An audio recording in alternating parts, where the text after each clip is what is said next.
Alongside Mark Ostrander and Grant Turner, I'm David Mirikitani with another episode of Weighing In, brought to you by USA Wrestling, the national governing body for wrestling in the United States. Welcome to 2025, everybody. Mark, GT, love the backdrops. Appreciate the Iowa coordination specifically.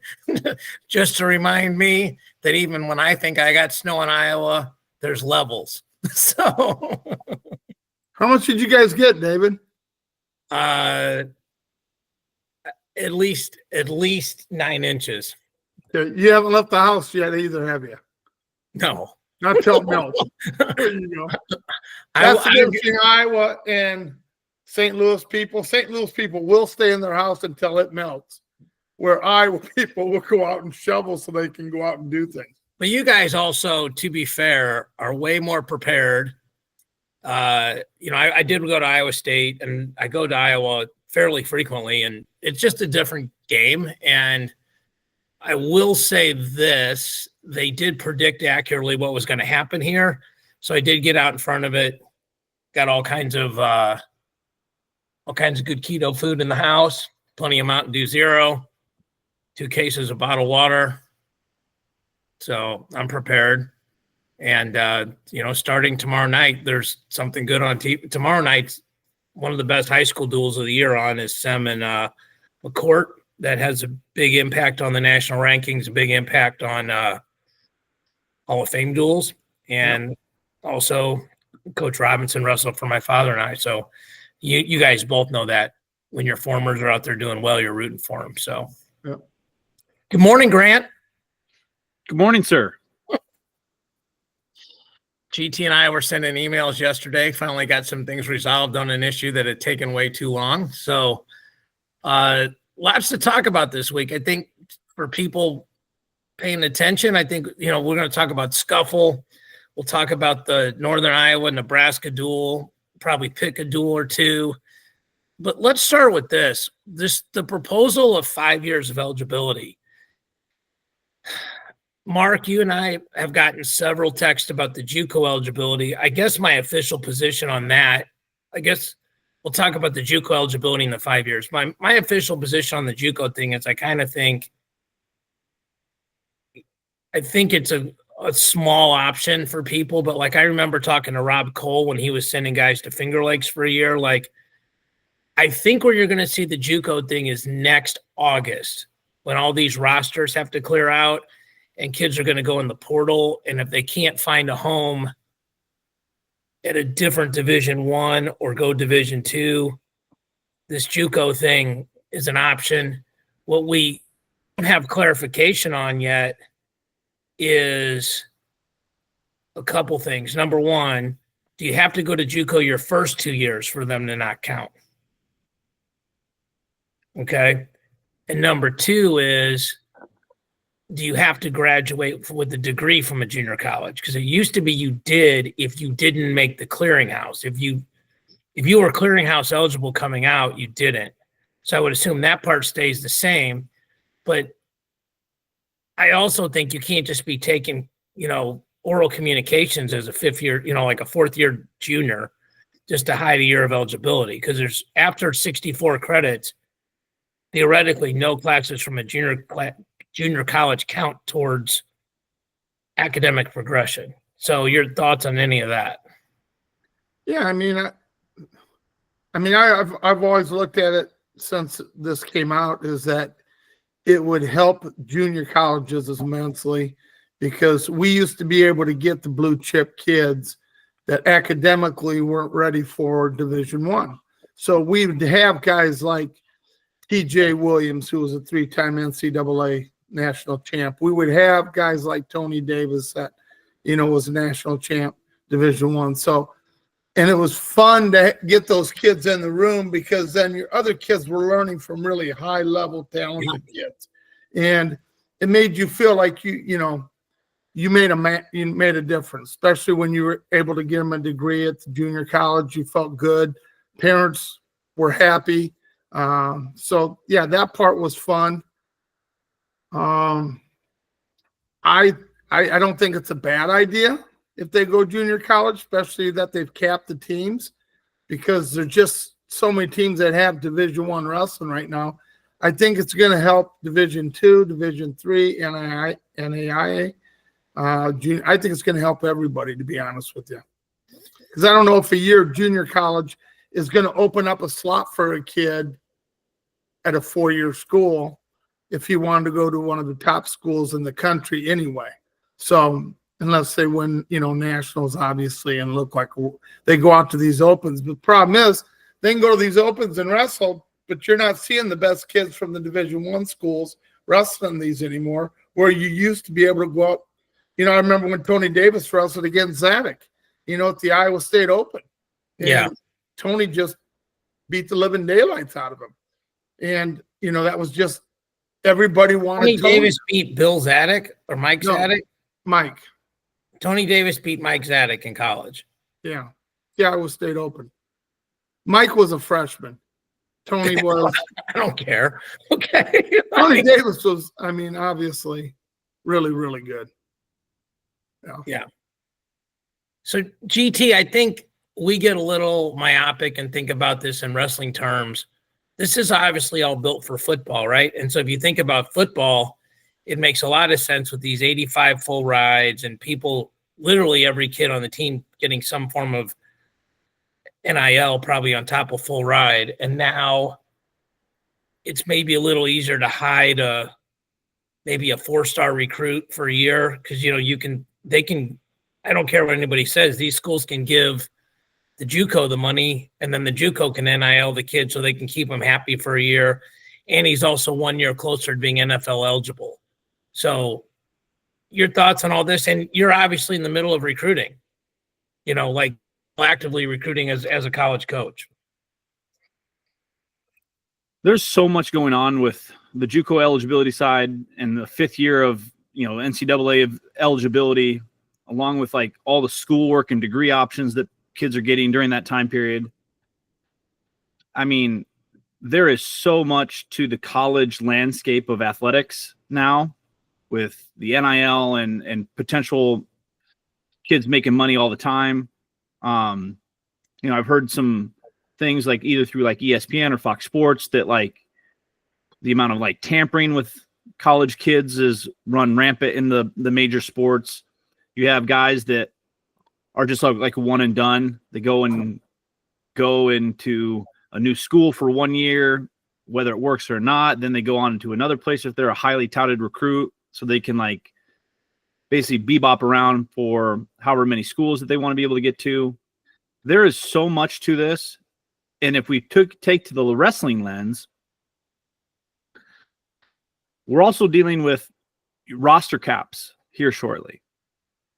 So there's going to be a lot of moving around for all athletes in general, and finding a home on a roster of 30 athletes at a Division I school, you give those kids an extra year of eligibility like that.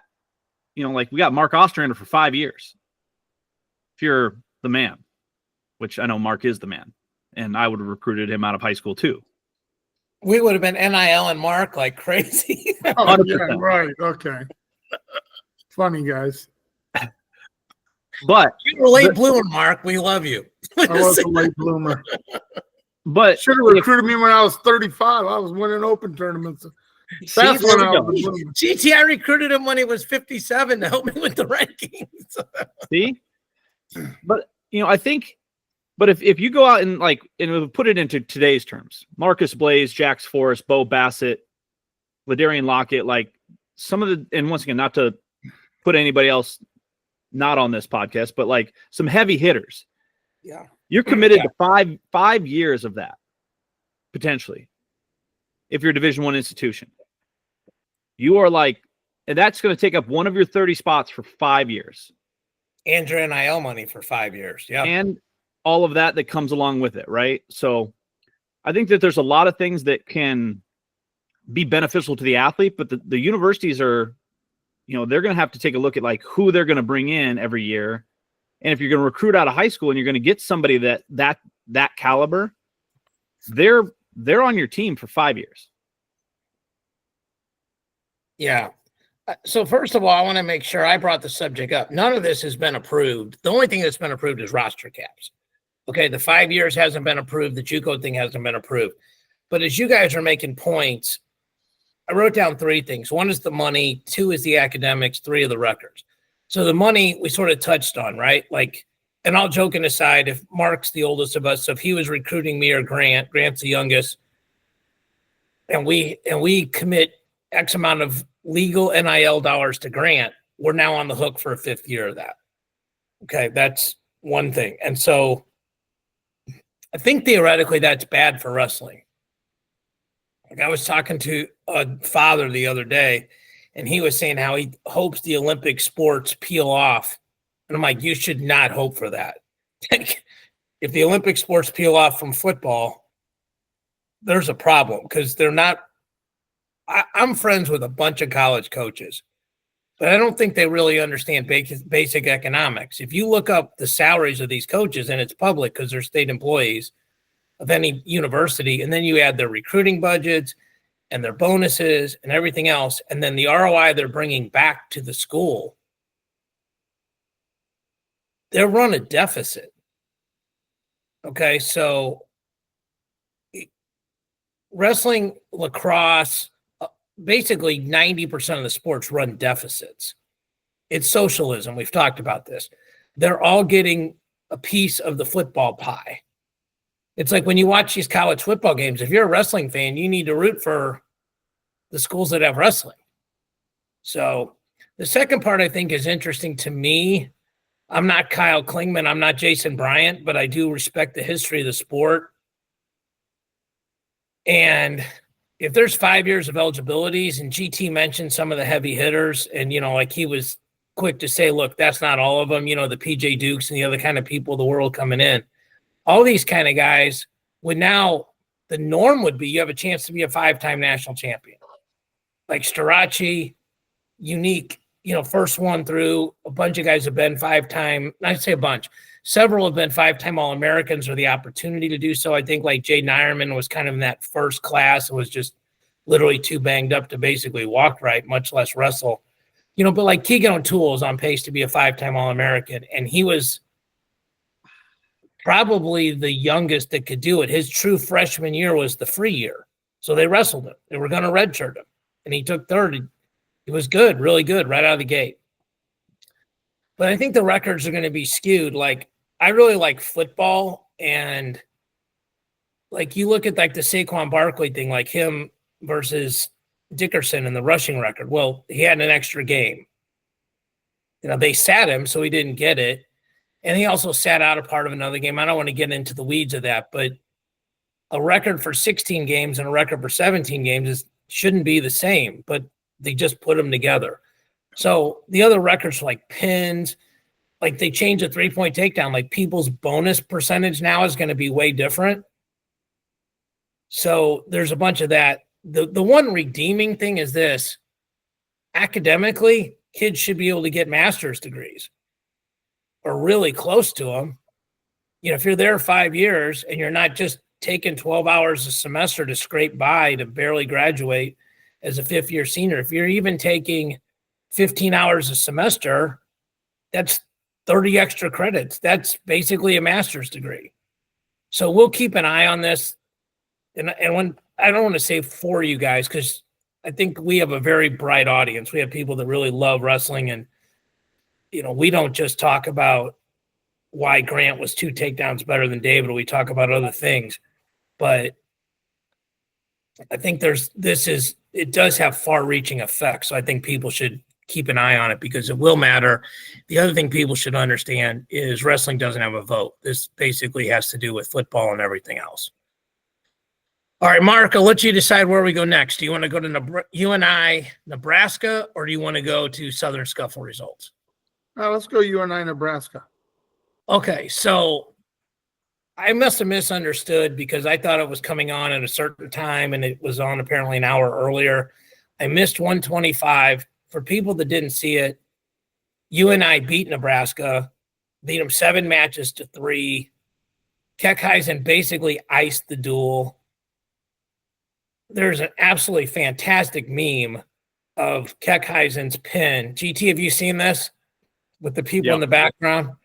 Like, it speaks a lot to the intelligence of Iowa wrestling fans that the cheerleaders know exactly what's going on, like before it happens. Like the meme is kind of a snapshot, but 5 seconds before, when he starts to go to that cradle, you can tell these are people that have been wrestling fans for a better portion of their lives. So shout out to them. Nebraska didn't look good. Even a couple of the matches they won, they didn't look great. Ridge Levitt lost the third period fairly significantly to Rio Budo. We also know it's one duel in January. Mark, you and I were talking during most of that duel, and we made some picks. So we're pretty much dead even for the year, up or down one, something like that. What were your thoughts on the duel? I thought Nebraska looked really out of sync. I don't think they've wrestled in 3-4 weeks. So, that first time out after you've had a break, it feels different.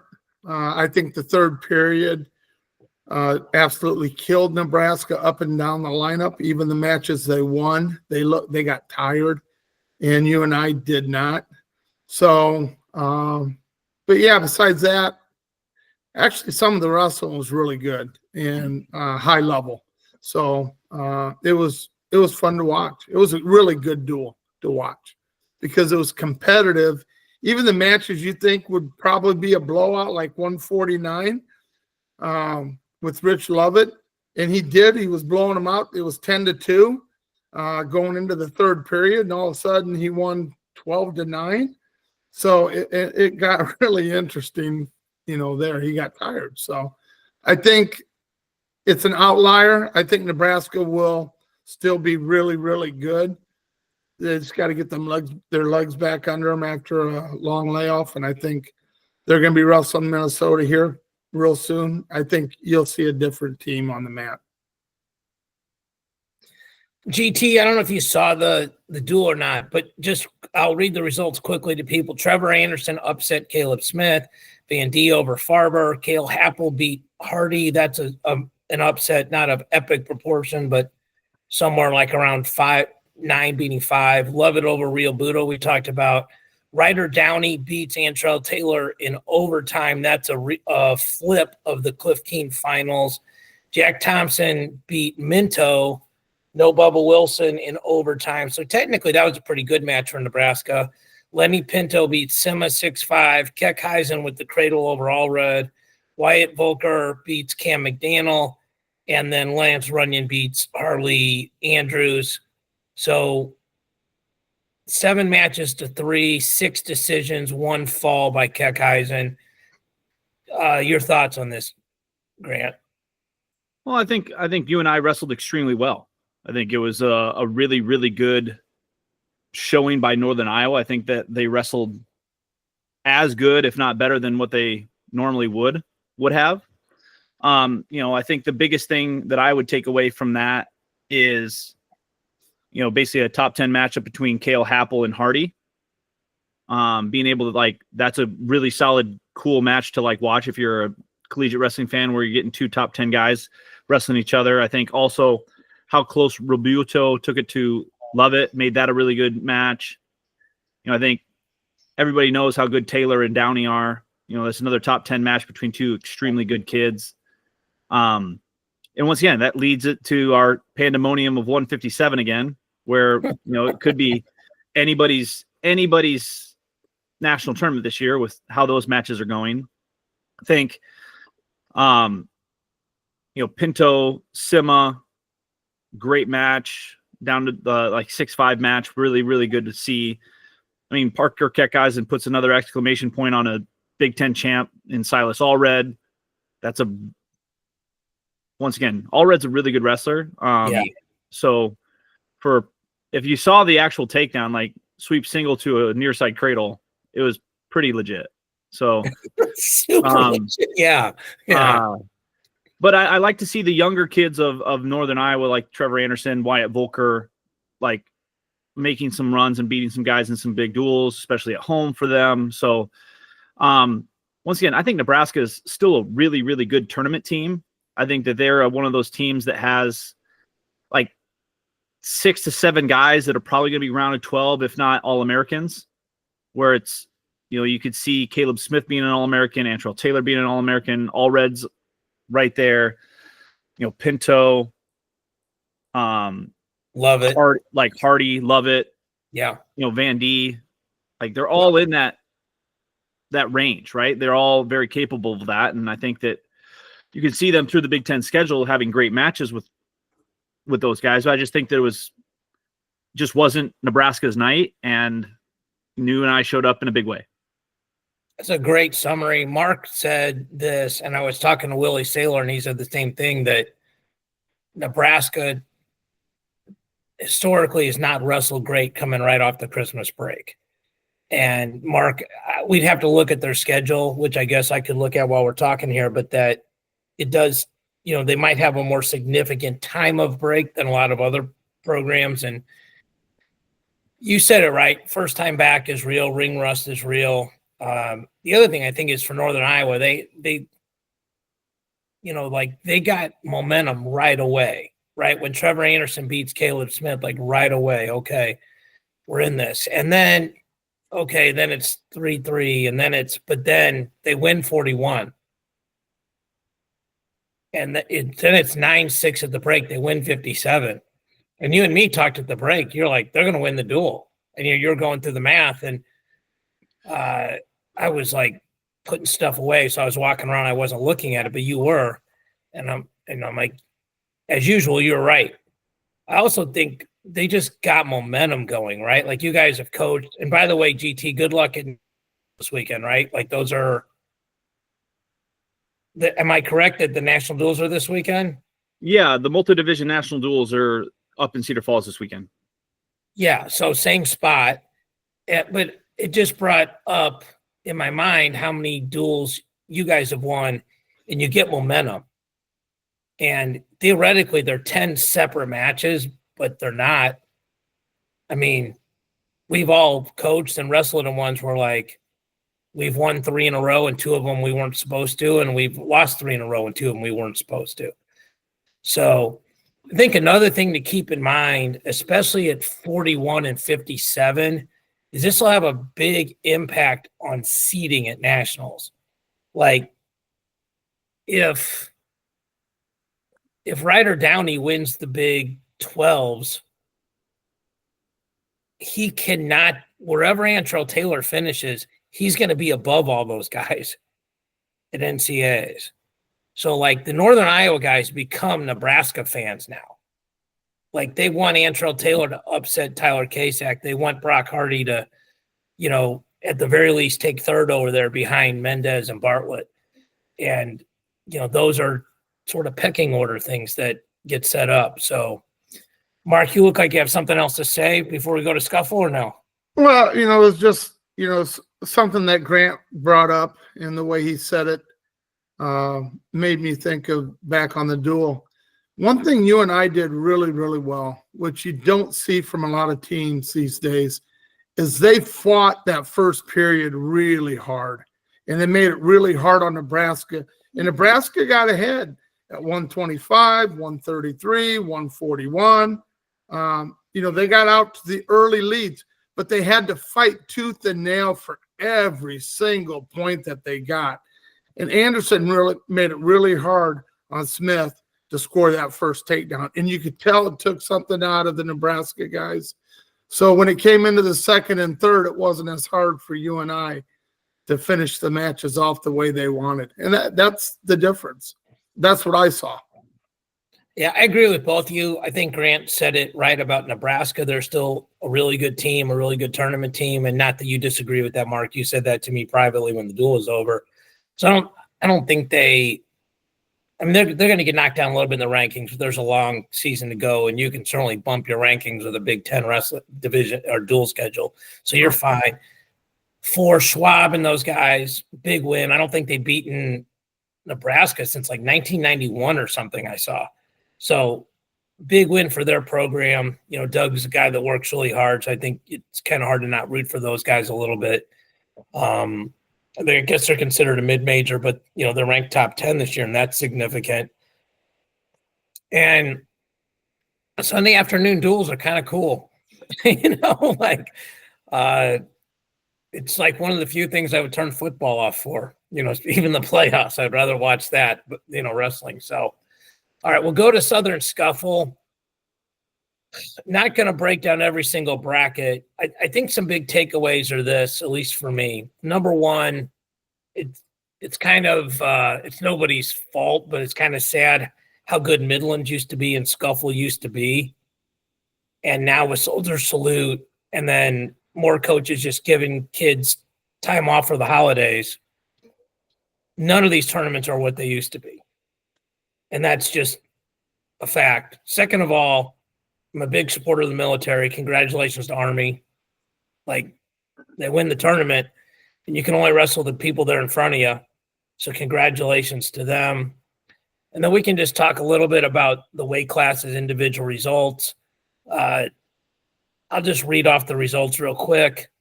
Poulin over Spencer Moore. Then the rest of the placers were Moulton, Lorenzo, McHenry from Penn State, Roller, Barrick Jordan, Jacome. 33, Nasir Bailey beats Dom Serrano in overtime. Still not quite sure if Bailey's number is back to 100%. 3rd through 8th, Ethan Oakley, Kyle Berwick, Borman, Davis, Belton, Luna. 41, Moses Schwartz had a rough day, didn't place. The winner was Dylan Sedano from Virginia. And then Jaden Scott, North Carolina in the finals. Then Triner, Hannah, Basil, Butler, Rollo, Sherlock. 49, Jordan Williams beats Connor Pierce from Penn State in the finals. 3rd through 8, McDougal, Denkins. You know what? I'm going to stop reading all these. We'll just kind of go through it by weight. We're good. I'm bored reading it. But so, GT, any initial impressions of Scuffle, like specific results, anything like that? I think the other thing to point out, and then I'll get out of your way, is Penn State's red shirts and backups had a really good tournament. I think they ended up finishing second as a team. Well, I think one of the biggest things that I take away from the Southern Scuffle I would not necessarily maybe say for this year, but for next year,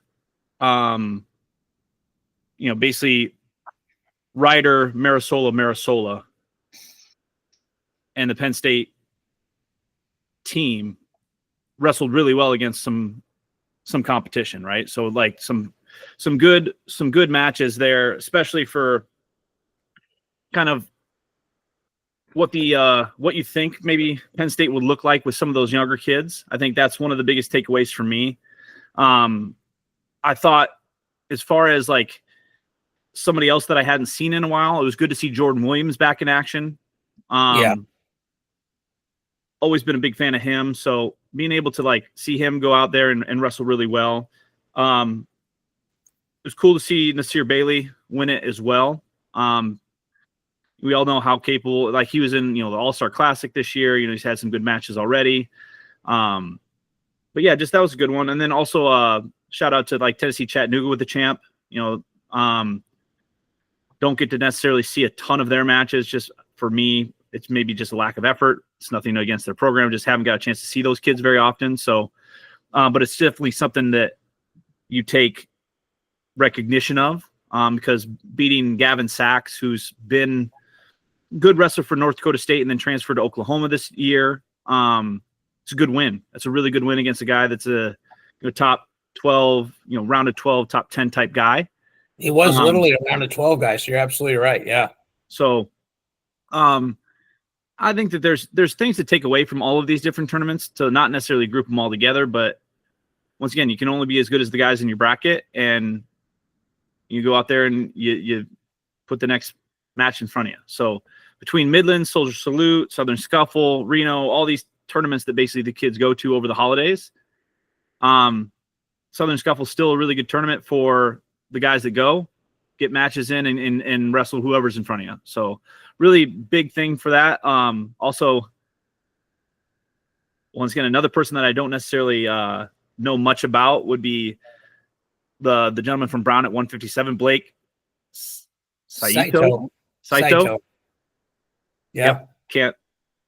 Don't know nothing about the young man, but champ at 157, which then also adds to our 157 pandemonium for the entire year.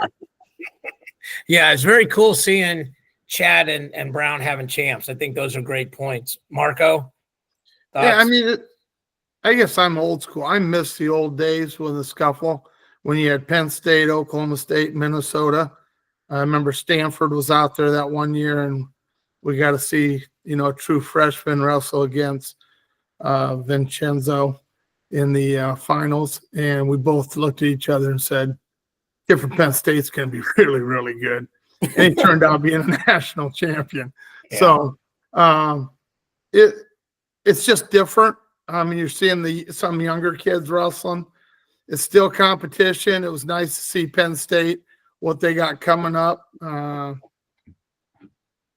But you don't see a lot of the top tier guys there anymore, or at the Midlands, or at the Soldier Salute. Besides Iowa, you didn't see a lot of top ranked kids there. So, it's Christmas tournaments are kind of falling off and not near as much fun competitive wise as it used to be. So I don't know what you do about Also that. a testament to the mental grind of a season, right? And I think a lot of coaches are saying we can't ask somebody to mentally peak for 5 months, and so there's some natural breaks. Christmas is a natural break, right? And like I talked to some high school coaches about that with Ironman, Hall of Fame duels, and Powerade. And and then there's some other good tournaments, but those are sort of banger tournaments, right? And, Yep. and then the people that want to, they go to Doc B, right? And so you could run your schedule like that, and first of all, you could have 24 matches on your schedule, and 18 of them are pretty grisly, So Yep.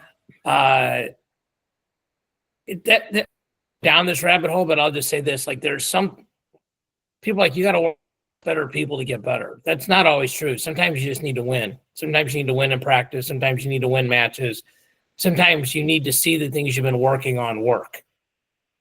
And if they don't, it's a problem, because you lose confidence. And once you lose confidence, a lot of the stuff that you're actually good enough to do doesn't work anymore because you don't believe in it. So, yeah, but we've turned into, David, and I know you do so many things for wrestling with the commentary, running the duels, but we've also turned into just fans of just watching, because now we don't compete anymore. I'm not coaching. You're not coaching. You're still putting matches together, but it's different. So now you want to enjoy watching these top tier guys wrestle each other, and it makes you look forward to the weekend that Penn State and Nebraska is going to wrestle, or everybody's going to be at the Midlands. That's the way it used to be. Or Joe Williams may show up at the Midlands, and he was a 3-time national champ at Iowa, and he's 32 years old, but he's still competing, and we're going to see how some of these young kids look against him. I mean, we don't have that anymore, and that's hard for the fans to follow the sport. They want to see these good kids compete against each other, not have to wait just for the national tournament or the conference tournaments. They like to see this earlier in the year to kind of make projections of where their team is. And so it's harder for the fans than I think anybody. Yeah, it's a very fair statement, and those are kind words on what I'm trying to do with some things. But for example, I'm helping out with a tournament here in St. Charles, Missouri at the end of January. And that's also the same night as Penn State, Iowa, right? And so literally I'm calling the guy that runs the tournament, how late does your tournament go? We're going to need to be able to plug in a laptop. If it's early enough, I'm bringing an HDMI cord, and, the one guy, we're going to go to his hotel and DoorDash and watch the meet, and, the duel of the year in terms of we're not really sure who's going to win it is Iowa, Oklahoma State. And, I was texting you guys, that's the night after the state finals. And so I'm going to come up for the state finals. I got some buddies up there now that got kids wrestling, and, GT's helping me find the right hotel and, little local knowledge over there and stuff like that. But that duel is going to be awesome. Whether you're there or not, you want to watch that duel, because Mark, you and I have gone through it. I started going through it, and you go, David, we've done this. It's 5-5, And Predicted 5-5. Yeah. no, I know, but but I'm saying like it's so interesting to us, right? And so there's something to be said for duels, right? I mean, there's also just something to be said for expectations, like you said. Like football does it great. Like as soon as the quarterfinals are over, like, okay, the semifinal games are Thursday night and Friday night. And then like that Monday night for the final, my buddies and I that do jiu-jitsu together, we're going to do it and then get cleaned up and then go watch the second half of the game. So there's some things that wrestling can learn from other sports and, to create that hype and energy more than just 3 days in March.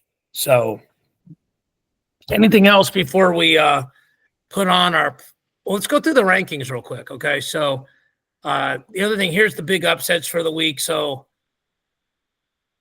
this is Flo's article, and they're doing a great job this year kind of listing all the rankings and they're doing it in terms of the highest ranked guy that got upset the first. So if you're kind of looking at it that way, it's great. Lenny Wallach's had a brutal weekend. He lost to Campos, DeCiante, and Harkins. So unranked 29 and 27. Trevor Anderson over Caleb Smith. Moses Schwartz loses twice to Sherlock and Jaden Scott. Josh Saunders beat Josh Edmond. So here's a perfect example of close matches, okay? Edmond gets a takedown. Saunders gets an escape. Saunders gets a takedown at the end of the period, gets the ride out. They trade escapes. It's 5-4. Edmond gets to a body lock, runs himself underneath him like you're supposed to in Greco, goes backwards, throws him, gets him through. Saunders cartwheels over, looks like he's going to get pinned and ends up on top and gets 7 and gets the major. Like that's just the difference in wrestling now. Like Mark and I do these point spreads and we just pick matches and it's just for fun. It's another reason to watch it, but it's crazy now. Like, and I told Mark, Josh and I are friends. His dad and I are friends. Like I got to coach him at the U.S. Open against back-to-back Vito and Austin Gomez. But I don't think he's 8 points better than Josh Edmond. I mean, he won the match. But, if Josh Edmond, let's put it this way, if it was tied, he's not going for that body lock. I mean, it really came down to Saunders riding hard at the end of the first period. But you just see these crazy point spreads that are a little sort of out of whack. So, let's see. Gavin Sachs lost to DeCiante in the finals. That was 29-10. Another one that kind of caught my eye, Will Ebert from Binghamton beat Jackson Smith and from Maryland. And, I think Smith is a guy Maryland is really hoping can be an All-American this year. He's down from 97 to 84. So setback for him. Gavin Kane lost a couple matches.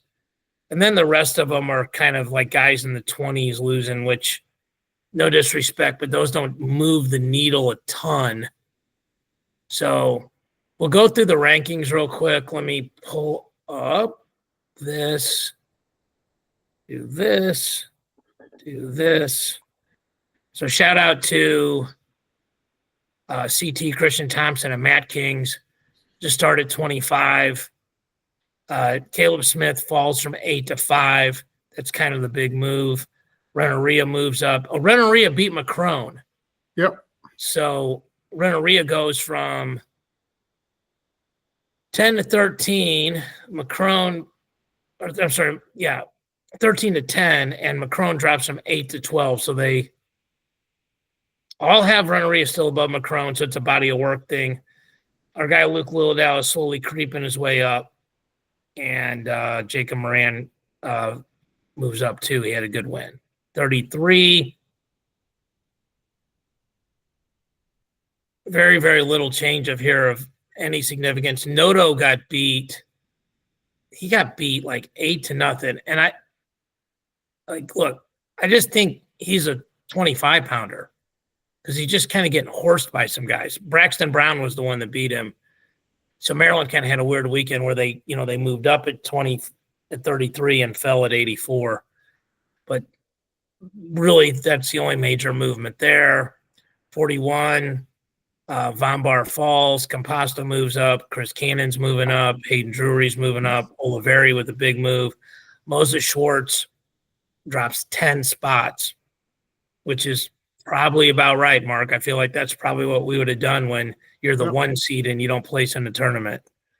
There was also a bonker stalling call in that match, though, in the quarterfinals in overtime to decide the match. Can we, GT, as a resident international expert, can we agree that maybe some sort of step out boundary rule where we're taking judgment out of this would make things a little better?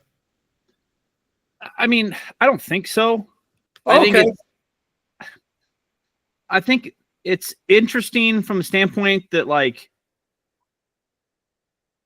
we would, like, I don't know. I think it would go to like grounding and some other things like that, where it's like if wrestling takes you there and there's a whole bunch of other stuff, there's a lot to the out of bounds. But once again, I don't think that it's coming. I know a lot of people are pushing for it, but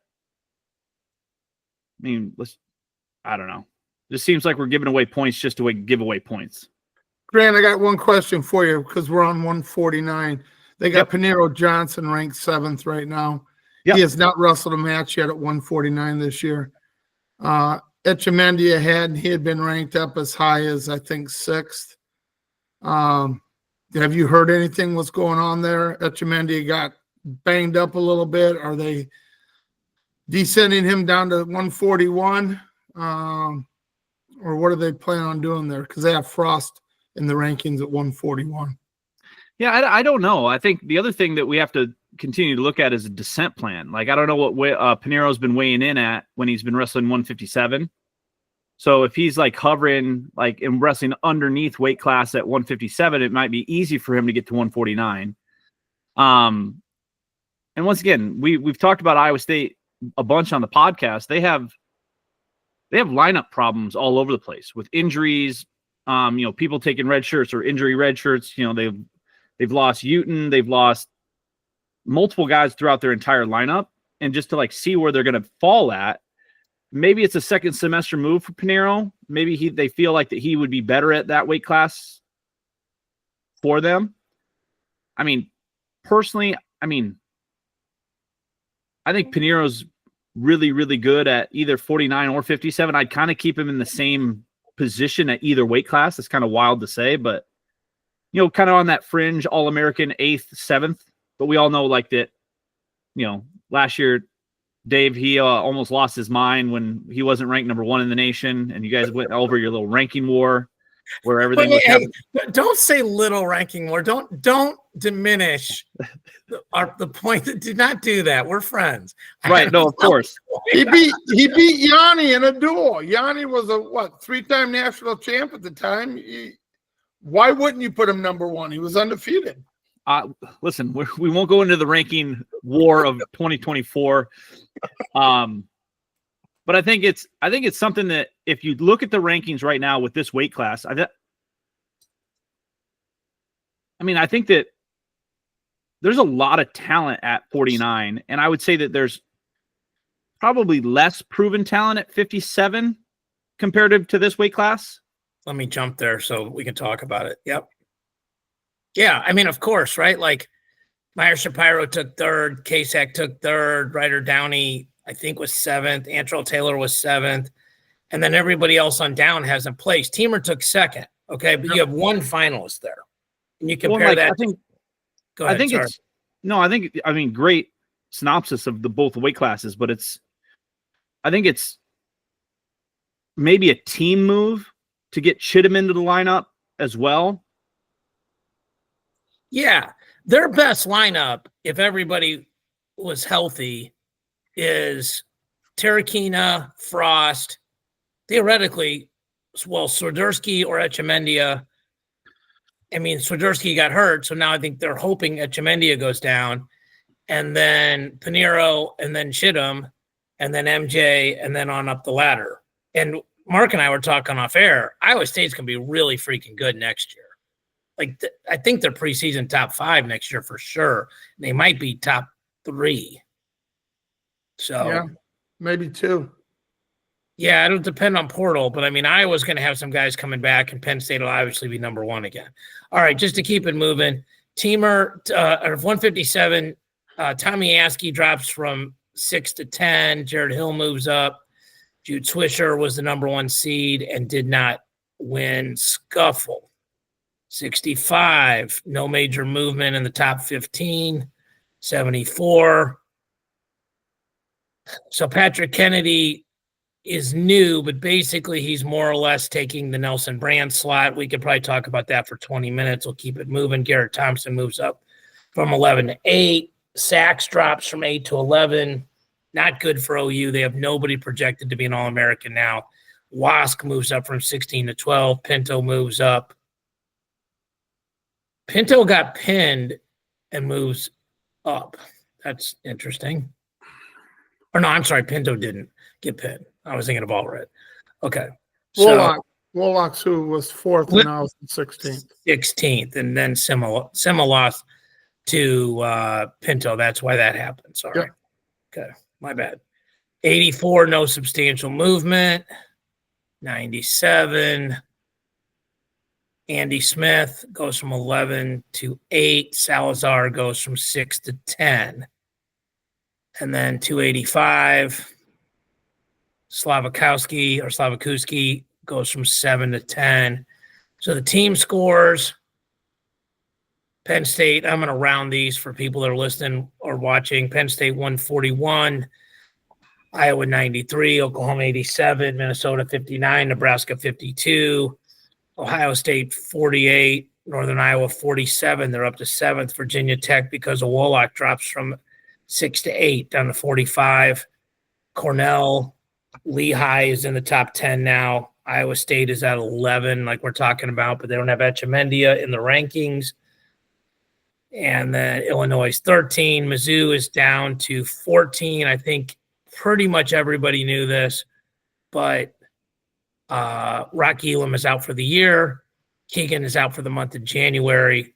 The Keegan thing is very interesting. He's been a stud. He's an anytime, anywhere, any place guy.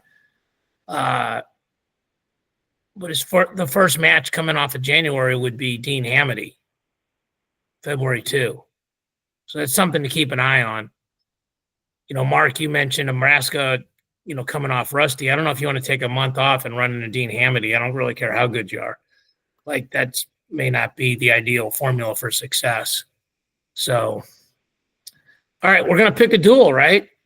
Yeah. Okay, let's pull this up. Minnesota, Nebraska. GT Mark making sure I don't screw this up. I like it. All right, let me go here, pull this up.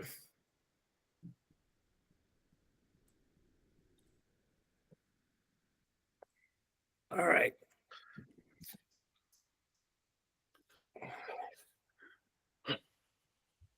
So let me get a sheet open or a piece of paper open here. 25, 33, 41, 49, 57, 65. All right, we'll start. So Cooper Flynn versus Caleb Smith. This is a great match, 5 versus 8. Mark, will just go you, GT, me, and then we'll just rotate the order. So the duel's at Nebraska, correct? I can tell you that. Hold, please. Does make a difference. Minnesota at Nebraska, 3:30 Central Time on Saturday, if that makes a difference. They're gonna have an extra 2 hours to get ready. I'm gonna take Caleb Smith to win by decision here over Cooper. Okay, you got Nebraska. GT. I'm going to take Caleb Smith by decision. Okay, I don't know who owes who wings, but I'm going to bet some of these like I'm losing, so I'm going to take Cooper Flynn. 33, another really good matchup. Tyler Wells is 10. Jacob Van D is 18. Mark, please make a note on Friday. We need to pick this duel with the point spreads. So don't let me forget. All right, GT, you're first here.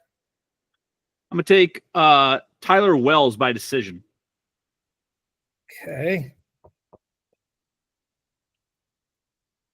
I am going to go Jacob Van D by decision.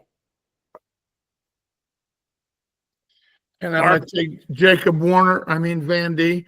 Because David likes to say Jacob Warner's my boy now. Because Jacob Van D's at Nebraska, he's got to be my boy. So I'm going to take Jacob Van D to beat Wells also. What I like is 2 picks in, we all have some combination of different. This is awesome. At 41, I'll take Hardy over Von Bar. I don't think that's a big reach. Mark? Hardy. Decision. GT? I'm going to take Hardy by decision. Okay. 49, Drew Roberts, Ridge Lovett. Mark, you're first here. Lovett by Tech Fall. Tech Fall. Okay. Yeah. Grant? I'm going to take Lovett by major. I'll go Lovett and major. Okay. 57, Tommy Askey, Antrell Taylor. Sneaky low-key match. I don't think we talk about Tommy Askey really at all during the year, which is probably my fault. Number 10 against number 5. I think GT, you lead us off here. I'm going to take Taylor by decision. I will as well. Mark? I've taken all Nebraska. You have. So I'm going to have to take Askey upset by decision. Okay. 65. I'm first here. Sparks over Wilson. I don't know that Wilson's going to wrestle, so I'll take Minnesota Sparks here. Mark? Sparks by decision. Grant? We'll take Sparks by a major. Okay. You think it's going to be Minto instead of Bubba? Yeah. Or are you just feeling good about Sparks? I also feel really good about Sparks, but I just think that Minto is probably just a little bit of a step below Bubba Wilson. Even though he's super talented, I just think that Sparks is pretty dang good. I don't think he gets enough credit, man. I ain't mad at that. He's ranked number 8 in the country. Like, we're going to have to just do a feature on Minnesota at one point, because all these, literally 8 of their 10 guys are in the top 10, and we don't talk about them as a team collectively enough. And I will own that. All right, 174, Mark. Lenny Pinto against the Mizzou transfer Clayton Whiting. I'm going to take Pinto by decision. GT? I'm going to take Pinto by decision. Same here. 84, GT. This might be the match of the night, I think, in terms of rankings. It's probably a combination of 25-41 in this match. Max McAnally, who's had a really good year, against Silas Allred. Number 4 against number 7. Allred coming off the Parker Keckheisen match. I'm going to take Max by decision. I will too. Mark? Wow. I haven't seen enough of Max yet. I know what Allred has. I'm going to take Max by decision. All right, 97, Isaiah Salazar, Cam McDaniel, number 10 against 24. I think Nebraska's really high on McDaniel. I mean, I think a bunch of these guys dropped down to get him into the lineup, but I'm still going to go Salazar by decision here. Mark? Salazar by major. Okay. GT? I'm going to take Salazar by decision. Okay. Heavyweight, Gable against Harley Andrews. Mark, you're first here. I'm going to take Andrews and no, I'm just kidding. Let's take Gable by a Tech Fall. GT? I'll take Gable by fall. I got Tech Fall. All right, let's add these up real quick. Mark's got 1, 2, 3, 4, 5 matches for Nebraska with 1 Tech, so that's 17. He's got 5 matches, obviously, for Minnesota. 1, 2. Mark's got it 18-17 Minnesota. I'm here for that meet, by the way. GT, Nebraska winning 1, 2, 3, 4, 5 matches with 1 bonus, so he's got it 16. He's got Minnesota winning 5 matches with 4 bonus points, so that's 20. I've got 1, 2, 3, 4, 5 matches for Nebraska and 16. I got Minnesota with only bonus at heavyweight. I have it 17-16 Minnesota. This is awesome. Okay. Like, I'm very excited about this duel now if it goes this way. Because, I mean, we all have it 5-5. We have heavyweight 97, 84, 74, 65, 49, and 41 all picked the same. And 2 out of 3, obviously, on the other, on 25, 33, and 57. So those are kind of the swing matches, I think, for people to watch. So that is awesome. Let me look at this docket, see if what else we got before we get people out of here. NC State wrestles Oklahoma State on Sunday. A couple of interesting matches there. Probably Ed Scott, Caleb Fish. I want to see Vincent Robinson wrestle Troy Spratley. I don't know if Vincent Robinson's going to be healthy, but that's a match I'm super interested in. Marco, I think Vincent Robinson's a dark horse to make the finals. Spratley's had a really consistent season. Won a couple close ones, but keeps figuring out ways to win. So your thoughts on, but I don't think it's a competitive duel. Like, I'll put it in the simulator real quick here, but your thoughts on that?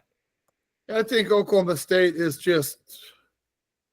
they're just different right now. And I think it's the coaching staff. I think it's that they have a belief, but they're just a different team. And they've been good. Obviously, John Smith was the GOAT, one of the best coaches ever. But it seems like they've got a breath of fresh air up in Oklahoma State. And it's not that they don't have really good kids in the past, because they have, and they've wrestled well. The whole team is wrestling well. All 10 guys are out there performing at a really high level. So that, to me, is what's interesting about Oklahoma State right now. So I don't think this is going to be a real close duel. I think Oklahoma State wins probably 7 out of the 10 matches. They're favored in 8, just so you know. The 2 matches, Ed Scott 13 over 15, Kairini 11 over 14. I mean, we could argue heavyweight is close, number 3 against number 5, but we saw that match, and the match itself was not very close, even though the rankings are. GT. I think he pinned him, didn't he? Yeah. Yeah, pinned him in like a minute and a half. Oh. Just big, man. I'm high on Trumbull. I think Trumbull's a national champ before he's done. I just think it's different. So, GT, I don't root against anyone, but I root for my friends. So I want to wish you guys the best of luck this weekend. It feels like it might be you guys in Life University again. You know, no disrespect to the other teams, but when you look at the national rankings, you guys are sort of nip and tuck. I think the rankings have gone back and forth this year, and then it feels like there's a pretty significant gap. But how far is Cedar Falls from Des Moines? Like a couple hours? Couple hours. Yep. All right. Well, be safe. For Grant and Mark, I am David. We appreciate you guys watching and listening, and we will see you all next week.